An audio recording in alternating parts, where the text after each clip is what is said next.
Hello students, तो आज हम अपना चैप्टर आगे कंटिन्यू रखते हैं। तो हम पढ़ रहे थे माइक्रो ऑर्गेनिज्म के बारे में। तो कल हमने पढ़ा था जो माइक्रो ऑर्गेनिज्म जो बेनिफिशियल होते हैं किसके लिए, ह्यूमंस बॉडी के लिए और एनिमल्स के लिए। तो अब हम पढ़ेंगे जो माइक्रो ऑर्गेनिज्म कौन से ऐसे होते हैं जो हार्मफुल होते हैं सभी के लिए। तो देखिए, हार्मफुल माइक्रो ऑर्गेनिज्म, ठीक है, हार्मफुल मतलब हानिकारक होते हैं, नुकसान देते हैं, ठीक है, वो microorganism. Microorganism are harmful in many ways, ठीक है। माइक्रो ऑर्गेनिज्म हार्मफुल हानिकारक होते बहुत सारे रास्तों से, मान लो बहुत सारे तरीके से। Some of the micro organism cause disease in humans being, मतलब कुछ माइक्रो ऑर्गेनिज्म ऐसे होते हैं जो डिजीज करते हैं, किसमें, ह्यूमन्स में, इंसानों में, प्लांट्स में एंड एनिमल्स में, ठीक है। Such disease causing micro organism is called pathogen, ठीक है। जो ये सारे डिजीज कॉजिंग, डिजीज मतलब जो बीमारियां करते हैं, कॉजिंग मतलब जिसके कारण बीमारी होती है, वो microorganism are called pathogens, वो क्या कहलाते हैं, पैथोजेंस कहलाते हैं, ठीक है। अगर कोई डिजीज होती है तो मैं ऐसे बोल देती हूँ, जो जो बाहर का जो कोई ऐसा वो एजेंट, मान लो कुछ भी ऐसी चीज़ माइक्रो ऑर्गेनिज्म जिसके थ्रू क्या होती है, जो हमारी बॉडी में आके अंदर आके क्या करता है, डिजीज कर देता है, कोई बीमारी कर देता है, तो वो क्या कहलाएंगे, पैथोजेंस कहलाएंगे, ठीक है। जो हमारे डिजीज का कारण होते हैं वो क्या कहलाएंगे, pathogens. Some micro organism spoil food, मतलब कुछ माइक्रो ऑर्गेनिज्म किसके थ्रू स्पॉइल कर जाते हैं, हम फूड के थ्रू हमारी बॉडी के अंदर एंट्री कर जाएंगे। क्लॉथिंग एंड लेदर्स, और कुछ क्या होंगे, क्लॉथ में प्रेजेंट होंगे, कुछ लेदर, लेदर होते हैं ना, जैसे लेदर के जूते होते हैं उसमें प्रेजेंट होंगे।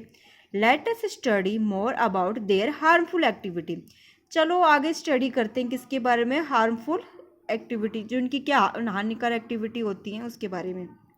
Disease causing micro organism in humans, जो डिजीज मतलब बीमारी करते हैं वो माइक्रो ऑर्गेनिज्म किसमें, ह्यूमन्स में, इंसानों में। Pathogen enter over body through the air we breathe, जो पैथोजन होते हैं वो एंटर कर जाते हैं किसके थ्रू, बॉडी में, हमारे एयर के थ्रू, जब हम ब्रीथिंग करते हैं ना, नोज के थ्रू, उसके थ्रू क्या कर रहे हैं, हमारी बॉडी में एंट्री कर जाते हैं। अब ये चल रहा है अपना कोरोना, है ना, जो कोविड-19 जो डिजीज़ चल रही है, तो कोविड-19 जो डिजीज़ है, तो उसमें जो कोरोना वायरस होता है तो किसके थ्रू एंट्री कर कर जाएगा, किसके थ्रू वो होता है, एयर के थ्रू, हमारे क्या हो गया, नोज में चला जाएगा, इसलिए बोलते हैं डिस्टेंस करना चाहिए। ब्रीथिंग के थ्रू क्या हो जाएगा, वो हमारे अंदर एंट्री कर जाएगा, माउथ के थ्रू या नोज के थ्रू। तो इसके लिए हम क्या यूज करते हैं, मास्क पहन के रखते हैं, है ना, उससे बचा जा सकते हैं। तो इसमें वो क्या है, पैथोजन हो गया। अब ये जो कोरोना वायरस है वो क्या, एक पैथोजन है, किसका, कोविड-19 डिजीज का।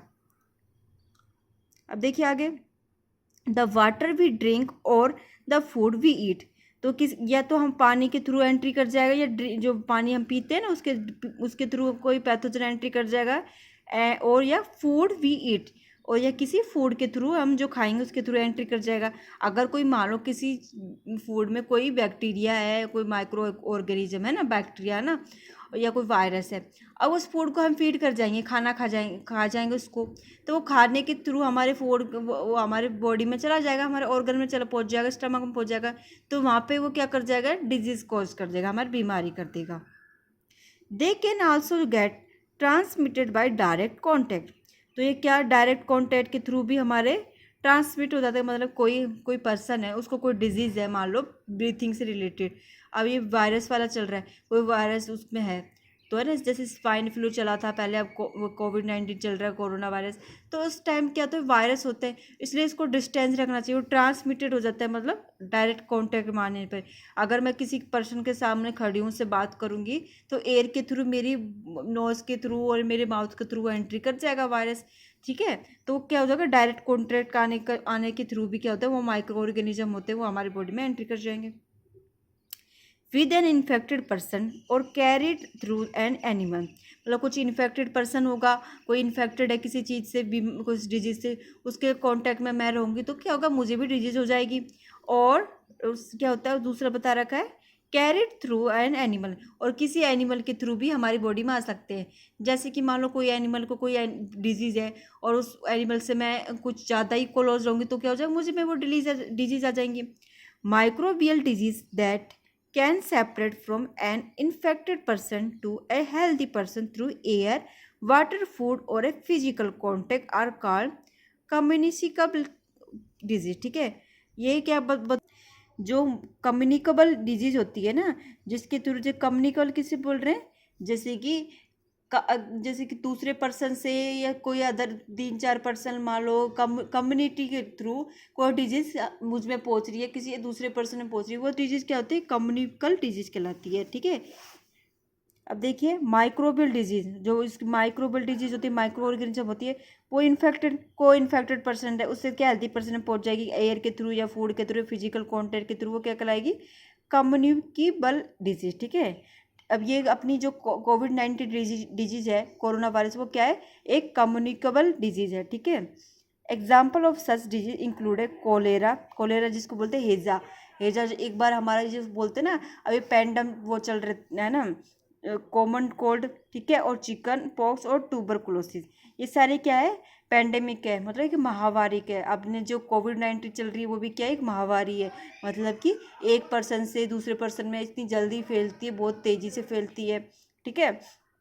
तो ये जैसे कि अभी इस टाइम तो ये चल रहा है कोविड-19, लेकिन जो बहुत सालों पहले, जब हमारे आज़ादी से भी पहले के टाइम पे क्या चला था, ये कोलेरा चला था, हैजा की पैंडेमिक चली थी। पैंडेमिक किसको बोलते हैं, महामारी चली थी, जैसे अभी चल रही है। तो और उसके और चिकन पॉक्स, ये भी एक महामारी थी, और एक ट्यूबरकुलोसिस, ठीक है। ये क्या थी, कम्युनिकेबल डिजीज थी, जिसके थ्रू क्या होता है, किसी एक हेल्दी पर्सन को डिजीज लग जाती है, किसी एक वो कोई इन्फेक्टेड पर्सन से। आगे देखिए, when a person suffering from common cold sneezing, ठीक है, fine droplet of moisture carrying thousand of virus are separate in the air. जब कोई पर्सन किसी कॉमन कोल्ड, मतलब साधारण से एक सर्दी जुकाम होता है जिसको, उससे पीड़ित है अपना कोई इंसान, ठीक है, जब अगर वो छींकेगा, तो छींकने के थ्रू क्या होता है, इतने सारे वायरस और बैक्टीरिया होते हैं जो इसके थ्रू वो क्या होते हैं, एयर में ट्रांसफ़र हो जाते हैं डायरेक्ट। इसलिए तो बोलते हैं हाथ लगा के छींकना चाहिए, है ना, और कुछ कपड़ा लेना चाहिए माउथ में, और मास्क पहन के रखना चाहिए, क्योंकि कोई पर्सन जिसको कोई बीमारी हो, वो कभी एयर में कभी छींक भी दे, तो एयर में हम ब्रीथ कर रहे हो, तो वो क्या होता है, हमारे नोज के थ्रू एंट्री ना कर जाए, ठीक है। और यह moisture carrying thousand of virus separate in the air, तो क्योंकि बहुत सारे ऐसे वायरस होंगे, वो क्या कर देंगे, सेपरेट हो जाएंगे, अलग हो जाएंगे, किसमें, एयर में। और एयर के थ्रू, एयर में सभी पर्सन क्या करते हैं, ब्रीथिंग करते हैं। अब वो हमको कैसे पता रहेगा उसमें एयर में क्या क्या है, तो वो क्या होता है, हमारी एंट्री कर जाएगा बॉडी में। दी वायरस में enter the body of a healthy person while breathing, और जो वायरस होगा वो कहाँ एंट्री कर जाएगा, किसी बॉडी में, और द हेल्दी पर्सन, किसी हेल्दी पर्सन में, वाइल ब्रीथिंग मतलब ब्रीथिंग करते थे। Then how do the prevent the separate of communicable disease, जो हम कैसे उसको सेपरेट अलग कर सकते हैं कम्युनिकेबल डिजीज़ को, मतलब जो कम्युनिकेबल डिजीज़ होती है ना, उसको कैसे अलग कर सकते हैं, उसके बारे में पढ़ेंगे, और उसको कैसे रोक सकते हैं। हाउ डू यू प्रिवेंट मतलब रोक सकते हैं उसको। अब आपसे पूछा जाए कि है ना, जो अपनी जो कुछ कम्युनिकेबल डिजीज़ बताइए, तो क्या कौन कौन से आएंगे, अपनी जो कोविड-19 डिजीज़ है वो, है ना, कोरोना वायरस चला, वो भी उसमें ऐड कर देना, और ये चिकन पॉक्स होगी, ट्यूबरकुलोसिस होगी, इसको क्या बोलते हैं, टीबी बोलते हैं ना, टीबी की बीमारी हो जाती है जो कफ आता है जिसमें, कोलेरा, हैज़ा, और कॉमन कोल्ड भी एक क्या आती है, कम्युनिकेबल डिजीज़ होगी, ठीक है। क्यों होगी कम्युनिकेबल डिजीज़, क्योंकि उसके थ्रू अगर किसी इंसान को क्या है, जुकाम है, अगर उसके कांटेक्ट में कोई अदर पर्सन रहेगा, तो क्या होगा, बहुत टाइम से उसके कांटेक्ट में रहेगा, तो उसको भी क्या हो जाएगा, थोड़ी देर बाद उसको भी जुकाम हो जाएगा। तो कॉमन कोल्ड भी क्या है, इसके अंदर आता है, कम्युनिकेबल डिजीज़ में आता है, ठीक है। तो आगे देखिए आप चैप्टर में, we should keep a hand caps off on the nose and mouth while singing. It is better to keep a distance from infected person. तो वी शुड हमें चाहिए, कीप रख के, ए हैंड किरसप मतलब बोलते हैं इसको अपना रुमाल, तो हमको क्या रखना चाहिए, हैंडरचीफ रखना चाहिए, अपने हाथ में रुमाल रखना चाहिए। अगर कोई किसी को छींक आ रही होगी या है ना, तो उसको क्या करना पड़ा है, अपने हाथों से उसको ढक लेना चाहिए, कि अदर पर्सन में वो चीज़ ना पहुँचे, एयर के थ्रू वो कहीं और ना जाए, फैले, ठीक है। सींजिंग को बोलते हैं जो छींकने को। It is better the distance for infected person, ये क्या, या तो फिर क्या करो, बेटर क्या है, इससे अच्छा है कि डिस्टेंस रखो किसी इन्फेक्टेड पर्सन से, ठीक है। There are some insect and animal which act as carries of disease causing microbe. तो यहाँ पे बहुत सारे कुछ ऐसे इंसेक्ट है, मतलब छोटे जीव होते हैं। इंसेक्ट कैसे, मान लो अरे मच्छर हो गया, वो भी एक इंसेक्ट में आ रहा है, कॉकरोच हो गया इंसेक्ट में आ रहे हैं, और हाउस फ्लाई होती है जो घरेलू मक्खी होती है, वो भी इंसेक्ट में आ रहे हैं। An animal which act as carrier disease causing microbe. और बहुत सारे ऐसी जो एनिमल्स होते हैं वो क्या, जैसे डॉगी हो गया, अपना जो पेट पालते हैं ना, कोई गोट होगी या कोई बफेलो होगी, काउज होगी, और कोई है ना कैट होगी, वो क्या होता है, वो ये इसके थ्रू क्या होते हैं, बहुत सारे डिजीज भी ले आ सकते हैं। मतलब कहीं पे ऐसी थ्रू चले गए जहाँ पे डिजीज की कॉजिंग बैक्टीरिया हमको ले आए और उसको हम टच करेंगे, उसके थ्रू हमारे बॉडी में एंट्री कर जाएंगे, कॉजिंग माइक्रोब। ठीक है। House fly is a one of such carries. जो हाउस फ्लाई होती है जिसको हम घरेलू मक्खी बोलते हैं, जो हमारे आसपास अभी भी दिखने को मिलेगी, है ना, तो वो हाउस फ्लाई क्या करती है, बहुत मात्रा में माइक्रोब को कैरी कर लेती है। जैसे मान लो वो सबसे ज़्यादा कहाँ बैठती है, जहाँ पे गंदी वाली चीज़ पे बैठती है ना, जहाँ पे बहुत सारे बैक्टीरिया होंगे वहाँ बैठेगी उसको, है ना। तो वो बैक्टीरिया में बैठ के आ रही है कहीं पे, उसके थ्रू उसके लेग में क्या चिपक गया, वो बैक्टीरिया चिपक गए, और बैक्टीरिया वो कहाँ हमारे हैंड पे बैठेगी तो उसमें हमारे हैंड में चिपक जाएंगे, और किसी फूड पे बैठ गई, है ना, तो फूड के थ्रू वो क्या करेंगे, बहुत सारे बैक्टीरिया उसमें हो गए, और उस फूड को हम खा लेंगे तो क्या होगा, हमारी बॉडी इन्फेक्टेड हो जाएगी और डिजीज हो जाएंगी। The fly sit on the garbage. कहाँ बैठती है, गार्बेज मतलब कचरे में, सिट ऑन मतलब बैठती है। And animal excreta. जो एनिमल का एस्क्रेट है मतलब उसके मल, जानवरों के मल, उस पर बैठेगी। Pathogen stick to their body. तो पैथोजन होंगे उसके चिपक जाएंगे उसकी बॉडी पर। When this flies sit on uncovered food they may transfer the pathogen. अगर ये वो जो फ्लाई होंगी, जब वो जो होती है उड़ के कहाँ बैठ जाएगी, अनकवर्ड मतलब जो ढका हुआ फूड नहीं होगा उन पर बैठ जाएंगी, तो वो क्या करेंगी, बहुत सारे जो पैथोजन होंगे, जो डिजीज के, पैथोजन किसको बोले, जो डिजीज के माइक्रो ऑर्गेनिज्म, वो क्या करेंगे, ट्रांसफर कर दी जाएंगे किसमें, फूड में। फूड पे बैठेगी तो फूड में चिपक जाएंगे, फूड के थ्रू क्या होगा, बहुत सारे फूड में थोड़े से जगह बैठेगी, तो फूड पे रह गया वो माइक्रो ऑर्गेनिज्म का पैथोजन रह गया। और पैथोजन क्या होगा, अपनी संख्या इंक्रीज कर लेगा, उस पूरे फूड में फैल जाएगा और हमें पता भी नहीं लगेगा, और हम क्या करेंगे, उसको ईट कर लेंगे। Whoever eat the contaminant food is like to get sick.